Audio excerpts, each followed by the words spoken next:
Hello and welcome to the 8th JLU International Festival of Media, hosted and curated by the Faculty of Journalism and Communication, Jagran Lake City University. I'm Areeb Siddiqui, and joining me today is Yashwant Deshmukh, founder and director of C-Voter. Sir, it's a pleasure to have you on today. Always a great pleasure to be here. Sir, I'll begin. 30 years ago, what inspired you to start a polling agency in India? Did you spot a gap in the market for research-based analytical coverage of elections in India? The only thing that was absent was that there was no journalist doing the polling in India, or rather there was no journalist being hired by the polling company or the market research companies in India. While I considered the public opinion research as an integral part of journalism, because if you look at it, it's just an extension of reporting, right? When you are reporting, you go into the field, you talk to 5-10 people on a certain issue, and you come back and write the report. Polling is just taking that 10 to 5 or 10,000, so that your probability of getting across just one-sided way of opinion gets less and less.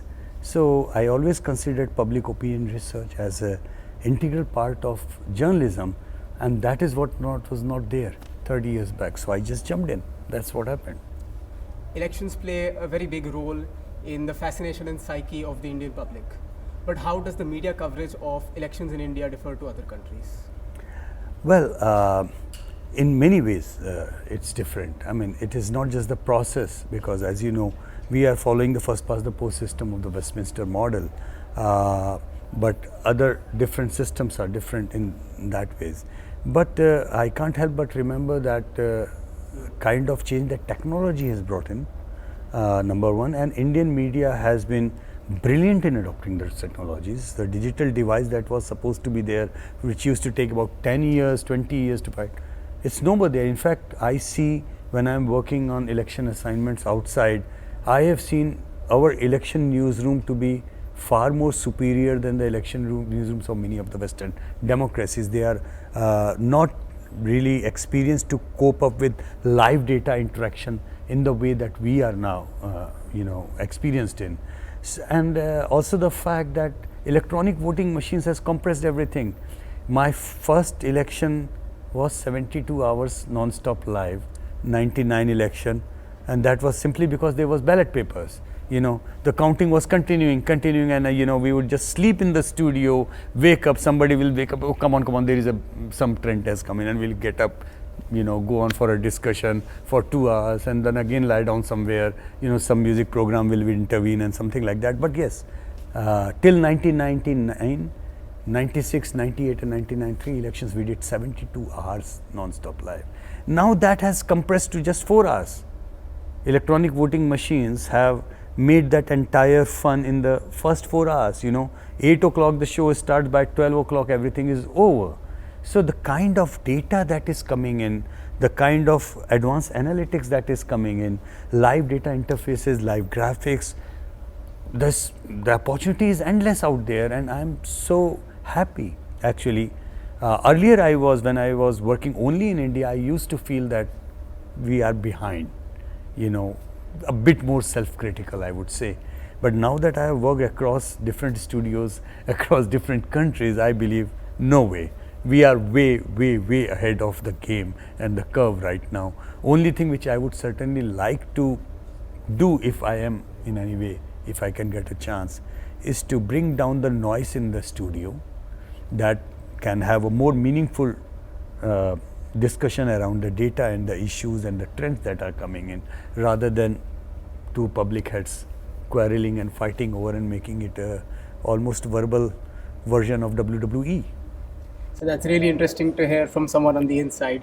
We very rarely get to see these sort of insights and perspectives.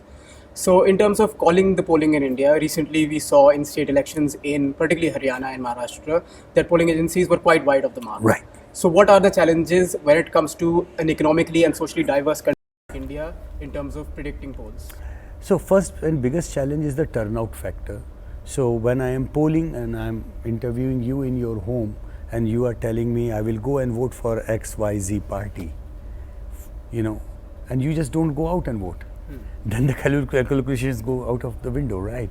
Same happens what is called as relative turnout. Generally you listen to the term turnout. 60% voters came out and voted. But it's not just 60%. It's like what percentage of supporters of party A actually came out to vote? What percentage of the party supporters of party B actually went out and voted? So it becomes a question of relative turnout rather than actually people swinging from party A to party B or party B to party A. What happens is that then you have to come across factors which are not quantifiable. For example, if party A has a much better electoral mechanism with the good grassroots presence of their karyakartas, workers and infrastructure, and they can mobilize in a much better way, right? And they have got only 40% votes in the polling, in the pre-poll surveys, But on the polling, they managed to get 90% of those 40% get out and vote. While in the pre-poll surveys, a party which is getting 60% votes sitting in the drawing rooms, that party manages to mobilize only 50% of their support base to go out and vote. So the pre-poll surveys are not wrong. They are telling you party A, 60% people are saying that they will vote. Party B, only 40% people are saying they are going to vote.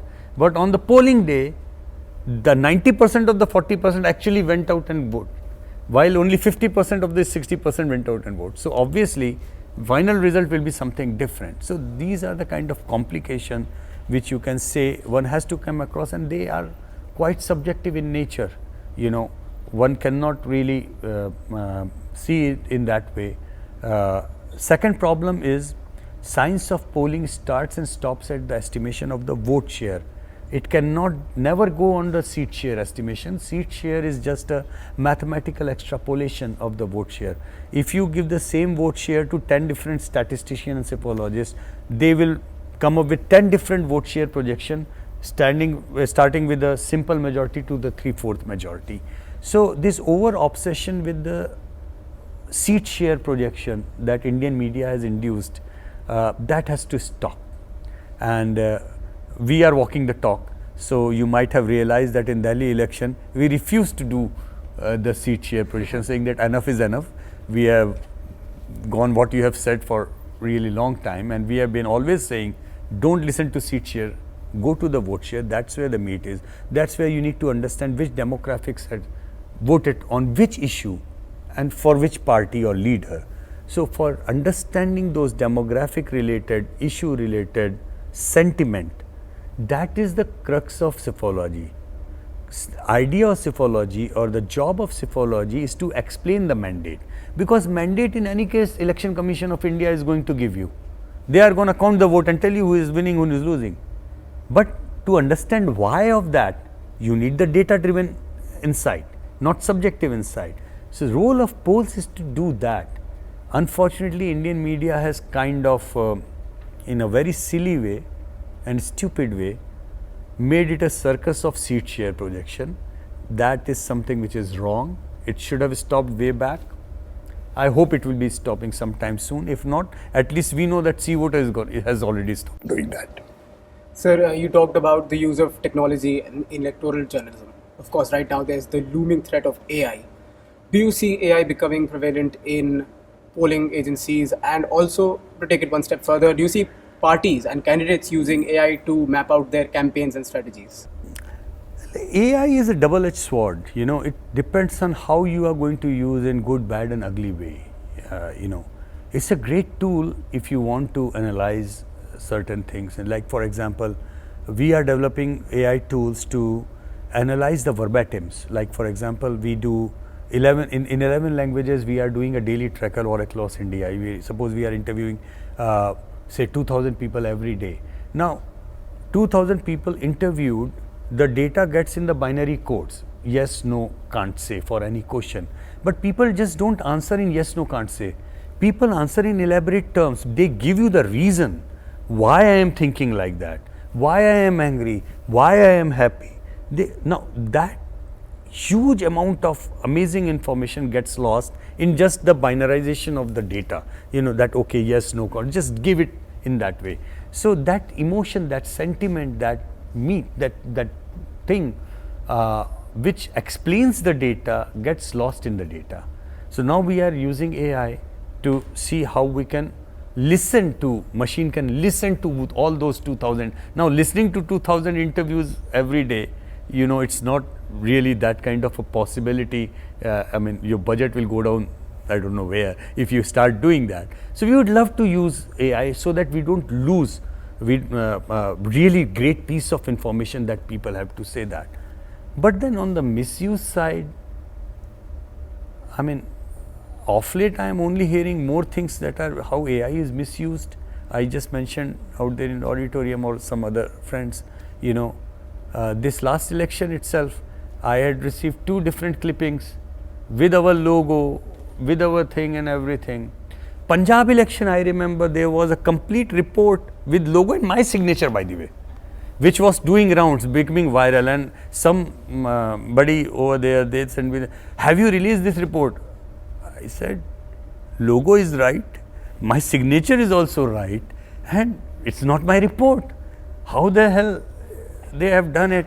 So finally I called somebody and I got hold of the guy who was handling the social media team of that party which was circulating that fake thing. So I called him directly. This is Yashwant Deshmukh speaking. The guy really got startled because he thought that I'm gonna do some legal action like that. No. I said, don't worry. I don't want to do any of, because how much legal action I can take. I mean, I take one legal action here, somebody else will pop up. So there has to be a mechanism at a much larger level in the scope and thing. I simply asked him, how did you manage this? He said, very easy, sir. Your website has your logo and your TV appearances has your photo, and there are graphics, the way the graphics are designed, so there is a theme and the design and look and feel. So it is so easy to copy and make that. And I said, what about my signature? I said, sir, you were there for some lecture somewhere. There were so many people taking your autograph. I sent 2 people to take your autograph, sir, and we use that. So, you know, and then I realized that this is, I don't know how I'm going to cope up with that. I probably have to change my autograph. I don't know. Maybe because I sign in Hindi, maybe I will start giving autographs in English now, so that I know which sign is being used where. But jokes apart, it is dangerous. You know, it is getting to a level where I am told now that they can literally produce my entire video with my audio saying anything under the sun.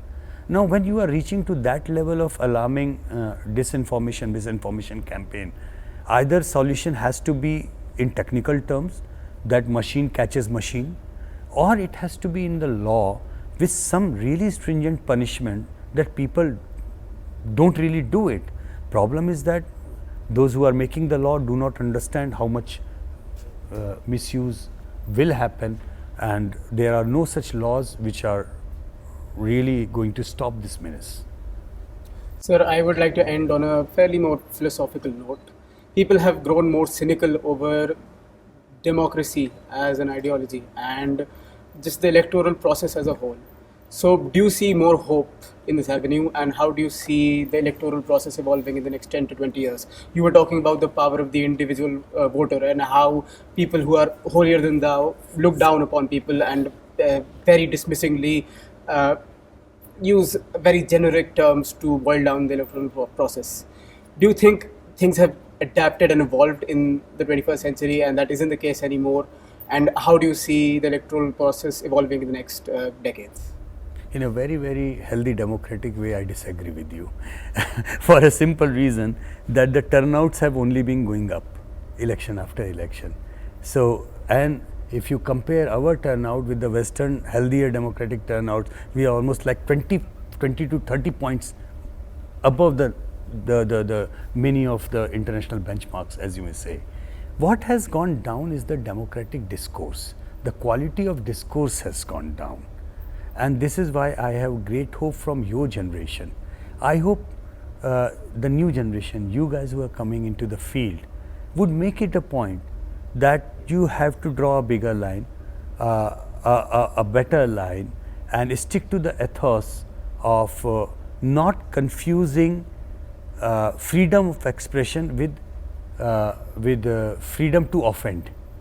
These are two different things. Many of my friends consider freedom to offend is part of freedom of expression. It is an absolute. While in Indian ethos, I genuinely believe Satyam bruyat, Priyam bruyat, na bruyat Satyam apriyam. Right? Speak the truth firmly, but you have to be very, very careful in the choice of your words. Be very, very careful that while speaking the truth, you shall not offend others. And that is something which I believe I am really looking forward to your generation, and I am happy to say more or less the podcast which I have seen or I have followed or I have participated, a big number of podcasters of your generation are actually using good language. They are not really using the bad language, but somehow things which are bad, they go viral more often. Negative things get viral more often, and somehow negativity is also seen as a positive, as a free ka propaganda, ya free ka prachar, you know, that no negative thing is negative as such. I guess that it has to go beyond that.